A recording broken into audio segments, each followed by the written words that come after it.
di Indonesia kini semakin memprihatinkan. Para peneliti mengatakan bahwa 60% dari sumber air di Indonesia kini sudah terkontaminasi, baik itu terkontaminasi dari limbah pabrik, limbah rumah tangga, dan limbah pertanian. Para warga yang biasanya mengandalkan sumber air tersebut kini malah bisa terancam kondisi kesehatannya. Akibatnya, masyarakat harus terdampak oleh misalnya seperti diare, kolera, dan berbagai macam penyakit kulit. Kondisi ini tidak hanya berdampak pada kesehatan individu atau masyarakat, tetapi juga mengancam perekonomian lokal karena menurunnya produktivitas masyarakat yang terhambat oleh masalah kesehatan. Pemerintah dan pihak terkait pun kini dituntut untuk segera mencari solusi guna menghadapi krisis kualitas air saat ini. Baik, kami akan mewawancarai beberapa warga sekolah terkait kualitas air di sekolah kami, yaitu SMKN 11 Bandung. Kita akan alihkan ke reporter Francisca Martinez yang akan mewawancarai beberapa narasumber tersebut. Baik, di sini sudah ada saya, Francisca, dan saya akan mewawancarai salah satu narasumber, yaitu Kak Shalomita, tentang kondisi air di sekolah. Pertanyaan yang pertama, apa pendapat Anda tentang kondisi air di sekolah? Kualitas air di sekolah saat ini bisa dibilang tidak layak karena sering berwarna keruh dan juga berbau tidak sedap. Menurut saya seperti itu. Pertanyaan yang kedua, apa dampak air yang tercemar atau yang kurang baik bagi kesehatan manusia dan lingkungan?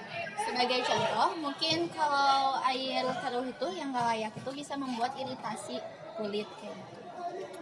Baik, yang keempat yaitu, apa harapan Anda agar masalah air kotor di sekolah bisa segera diatasi? Pengelolaan air mungkin lebih baik lagi dan juga diadakannya cek berkala terhadap kualitas air.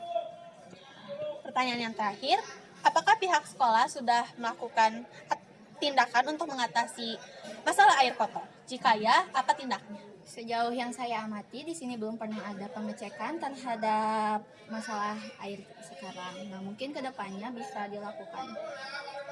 Baik, sekian dari narasumber yang pertama. Terima kasih atas waktunya dan kesempatannya, juga pendapat yang Anda berikan. Baik, di sini saya sudah bersama narasumber kedua dengan Mila Disti Priangan dari kelas AKL. Di sini saya akan menanyakan beberapa pertanyaan tentang kondisi air di sekolah. Yang pertama, apa pendapatmu tentang kondisi air di sekolah? Menurut pendapat saya, kualitas air yang ada di sekolah ini kurang layak untuk dipakai karena airnya berbau dan berwarna. Pertanyaan yang kedua, apa dampak air yang tercemar bagi kesehatan manusia dan lingkungan? Kalau dampak bagi kesehatannya, muka kita bisa jadi beruntusan atau kita bisa menyebabkan iritasi. Baik. Yang ketiga, apa harapan Anda agar masalah air kotor di sekolah bisa cepat teratasi? Harapan saya yaitu semoga sesegera mungkin airnya bisa kembali normal agar bisa dipakai.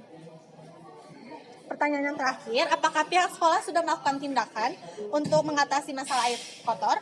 Jika ya, apa tindakannya? Untuk hal itu mungkin saya kurang tahu ya, tapi kayaknya sudah ada upaya dari pihak sekolah. Namun dari kelas 10 hingga saat ini saya belum mendapatkan perubahannya. Baik, sekian dari wawancara narasumber yang kedua. Terima kasih atas pendapat dan juga waktunya. Sama-sama. Baik, di sini saya bersama dengan narasumber yang ketiga, yaitu Marsha Adinda dari kelas DKV. Di sini saya akan menanyakan beberapa pertanyaan mengenai kondisi air di sekolah. Yang pertama, apa pendapatmu tentang kualitas air di sekolah? Pendapat saya, kualitas air di sekolah itu cukup kotor ya, karena kayak airnya tuh tercemar gitu. Jadi sering kali air yang ada di toilet siswa itu ada kotorannya. Oh gitu. Pertanyaan yang kedua, apa dampak air yang tercemar bagi kesehatan manusia dan lingkungan? Pastinya ya, kan air tuh digunain buat sehari-hari ya, kayak sumber kehidupan kita tuh dari air gitu. Kita menyiram tanaman itu menggunakan air, terus kita di toilet juga menggunakan air. Tentunya juga pasti berdampak buruk jika air tersebut tuh jelek, terus bakal berdampak buruk juga buat kesehatan kita gitu. Pertanyaan yang ketiga, apa harapan Anda agar sekolah dapat menangani masalah ini dengan cepat? Pastinya ya semua siswa mau yang terbaik ya. bagaimanapun caranya pastinya pengennya tuh airnya tuh cepet bersih gitu. Karena kan itu juga berpengaruh buat kesehatan siswa-siswi di sekolah. Yang terakhir, apakah pihak sekolah sudah mengatasi atau melakukan tindakan untuk mengatasi air kotor? Jika ya, apa tindakannya?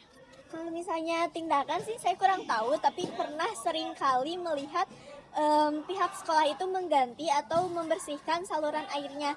Cuman masih tetap aja kualitas air yang ada di sekolah itu tetap buruk gitu. Baik, segitu saja wawancara kali ini. Terima kasih atas waktu dan kesempatannya.